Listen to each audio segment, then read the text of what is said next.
Welcome everyone to Cognitive Spirals. Today we're diving deep into the latest hot topic, really, the International AI Safety Report and what it means for the future of AI. It's got us all thinking, right? Definitely. I think it's crucial. I mean, the report is a pretty intense read, but it also confirms a lot of what I suspected about where things are heading, especially with the current deep learning approach. Yeah, intense is definitely the word for it. I feel like it simultaneously highlights some really exciting possibilities and also some really deeply concerning risks with the path that we're on. And, the deep learning focus, I'm not sure if that's the be-all and end-all. I'm with you there. The brute force aspect of current deep learning, it feels like we're missing something fundamental. It's like we're building a house on sand. We're making all these impressive structures, but we haven't actually gotten the foundation sorted out. Exactly. That's where my head's been at lately. I've been really digging into the idea of using neuroscience to inform our AI development, trying to move past just data fitting and towards something that really understands, in the same way our brains do. The report actually touches on the limitations of current AI quite a bit, which I find super relevant to my own work and thoughts. How do we move past the brute force? It's a big question. But, isn't that the whole point? We've seen how far we can get with these massive data sets and complex neural nets. The report highlights that. We are clearly making progress on what most people would call intelligence. More data, more powerful hardware. That's the logical progression, right? It feels like we are on a clear path to AGI, even if we don't fully understand the how.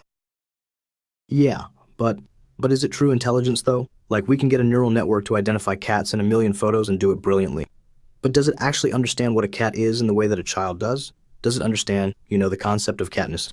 I really doubt it. I think we need to think more deeply about symbolic representation and reasoning. That needs to be built in directly, not just an emergent property of millions of calculations. Absolutely. And it's not just about understanding a cat. It's about understanding how a cat moves through space and time, how it relates to its environment, all of those spatiotemporal elements. I think that's really where current deep learning falls incredibly short. They treat everything as static data, without any real notion of changing coordinates.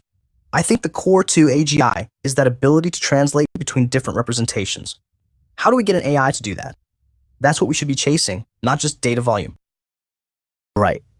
And okay, going back to that neuroscience angle, I'm thinking about how our brains handle those kinds of translations, those spatiotemporal problems, because we do it so effortlessly.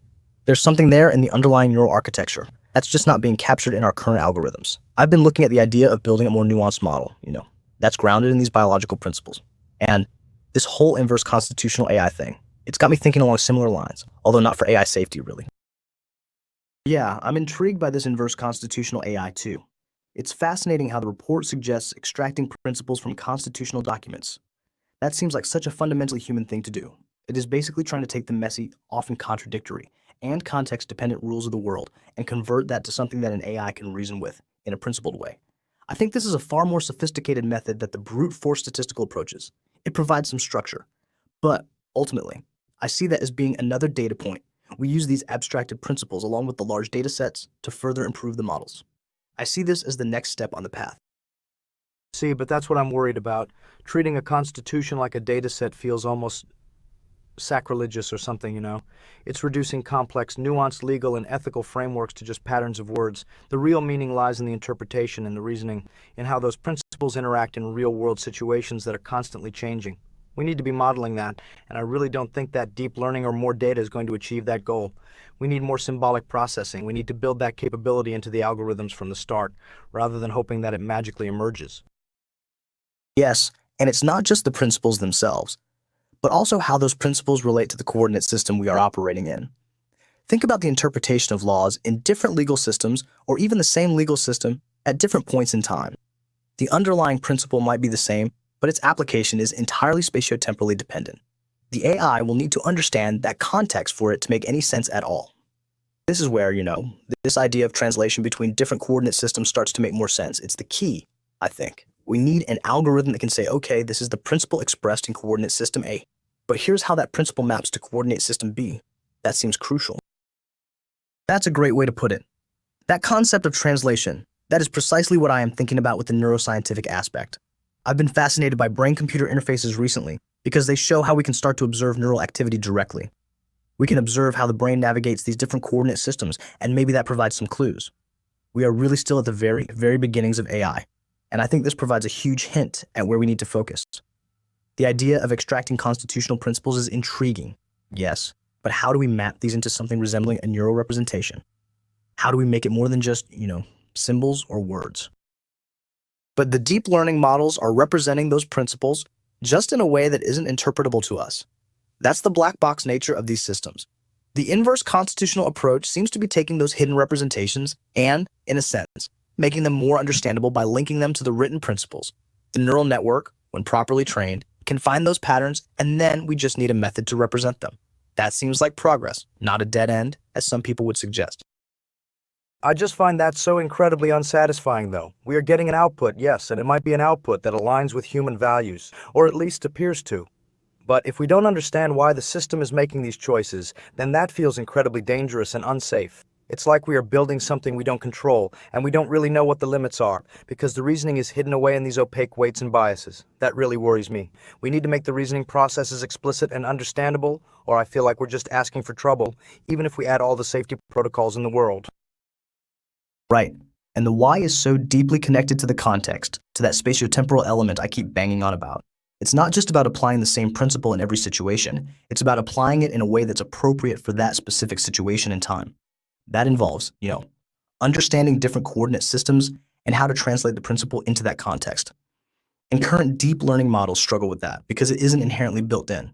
They are pattern matching, not understanding and reasoning in context. This is where a true spatiotemporal algorithm really starts to make sense as the key component. Exactly. And I'm thinking, if we can translate the abstract principles from something like a constitution into more tangible neural representations, maybe specific neural pathways or patterns, then wouldn't we be able to build AI that has more nuanced ethical judgment and, more importantly, learns from human experience in a much more meaningful way? It wouldn't just be, a data-driven approach, but something that actually captures the essence of these principles, embodied in a biological or biologically inspired algorithm, and not just emerging from some hidden layer. Okay, I hear you, but I think you're kind of dismissing the achievements of the current approach. We're seeing AI systems now that can generate text, images, music that is almost indistinguishable from human creations. And we got there by using these huge data sets and deep neural nets. Why should we abandon that? Why throw away all that progress? It's like we're standing on the shoulders of giants. And while these models may be a black box now, the inverse constitutional AI seems like a good way to make them transparent.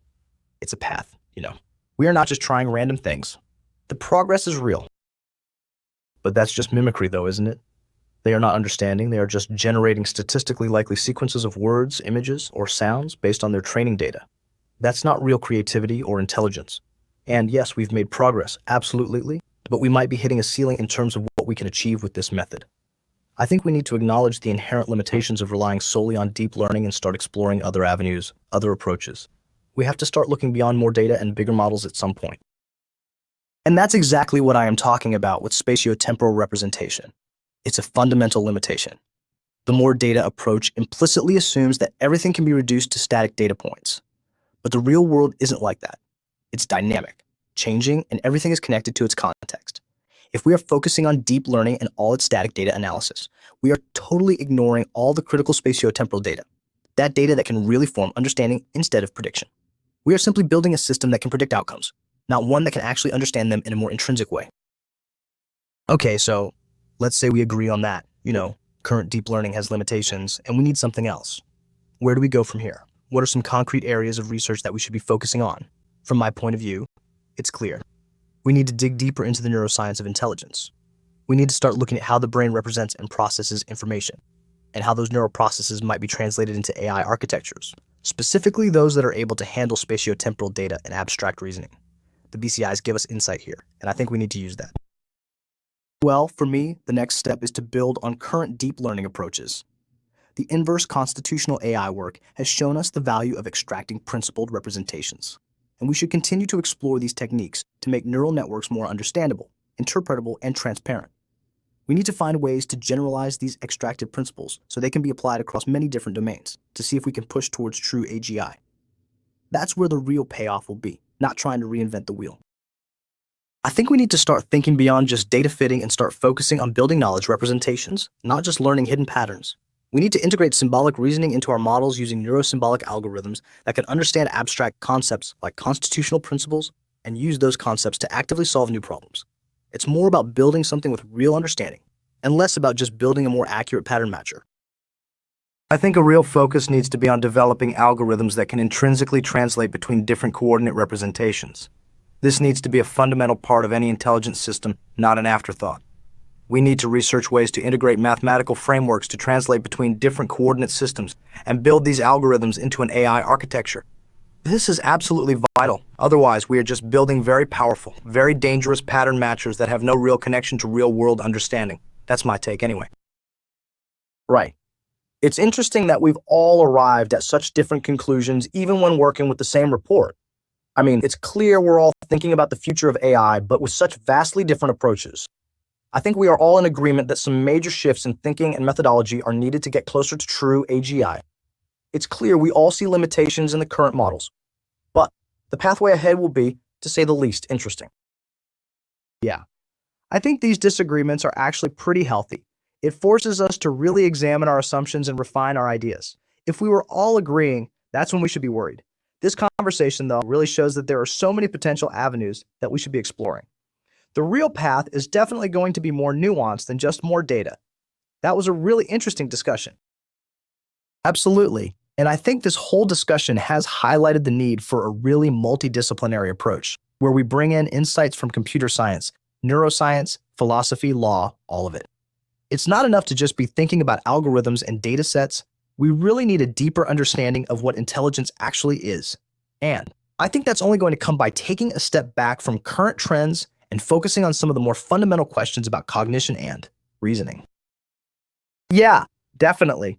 And it's not just about the science. We also need to be really careful about how we are using this technology.